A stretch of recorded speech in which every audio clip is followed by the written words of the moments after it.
মানে আমি দীর্ঘদিন যাবত নিজের মধ্যে একটা খটকা অনুভব করছি, যে প্রশ্নটি আমি আপনাকে করতে চাই। ইসলামে কি এটা নিষিদ্ধ এবং কেন তাহলে? কারণ আমার মত, গত 5 বছরে আমি অনেক সমকামীর সঙ্গে থেকেছি। এটা হচ্ছে, আমি বলছি, তাদের অনুভূতি আছে যা তাদের সমলিঙ্গের জন্য, অথবা যাই হোক না কেন, এটা খুবই সত্যি। আমি বলতে চাই, এটা সেরকম টান যা আমরা অনুভব করি, হতে পারে তা আমাদের স্বামীদের জন্য অথবা অন্য যার জন্যই হোক।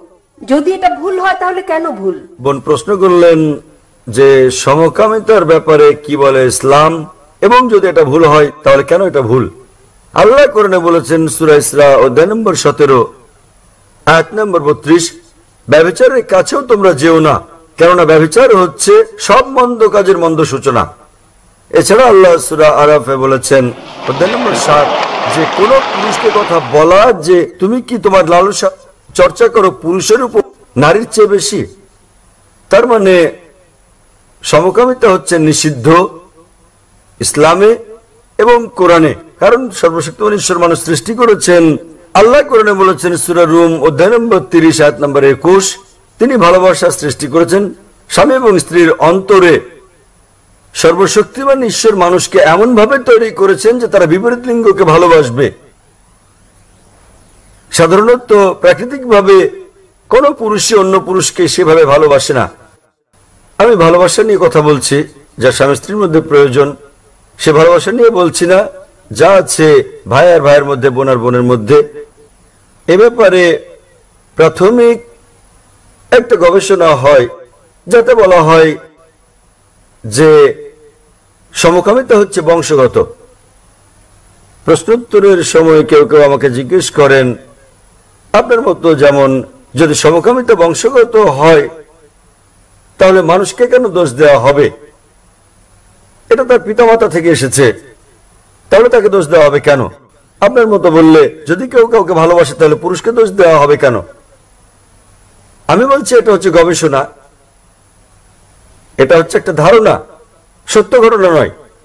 এবং পরে আমরা জানতে পারলাম যে এই ধারণাটা ছিল সম্পূর্ণ ভুল, এবং যিনি এই ধারণার প্রবক্তা ছিলেন তিনি নিজেও ছিলেন সমকামী। তাহলে সমকামিতা বংশগত নয়, এটা গড়ে ওঠে। বর্তমান বিজ্ঞান আমাদের বলে কিভাবে সমকামীরা গড়ে ওঠে, কারণ সর্বশক্তিমান ঈশ্বর যার অনুমতি দিয়েছেন, মানুষের জন্য যার অনুমতি আছে, আপনি বিয়ে করেন, নিকাহ করেন, আপনি পারেন স্ত্রী সহবাস করতে। এবং ইসলাম বলছে যখন স্ত্রী সহবাস করো, স্ত্রীর সঙ্গে সহবাস করো, সেটা আল্লাহর ইবাদত। কারণ আপনি হারাম ঠেকাচ্ছেন, আপনি যাচ্ছেন না দাম্পত্য বন্ধনের বাইরে আপনার আকাঙ্ক্ষা মেটাতে, সেটাই তো ইসলাম। আজ বিজ্ঞান আমাদের বলছে, আজ গবেষণা আমাদের বলছে যে সেসব লোক যাদের দাম্পত্য সম্পর্কের বাইরেও অনেক জীবন সঙ্গী রয়েছে, তাদের সঙ্গে তুলনায় যাদের কেবলমাত্র আছে স্বামী এবং স্ত্রীর মধ্যে সম্পর্ক, তারা উপভোগ করে যৌন মিলন অন্যদের তুলনায় অনেক বেশি ভালো।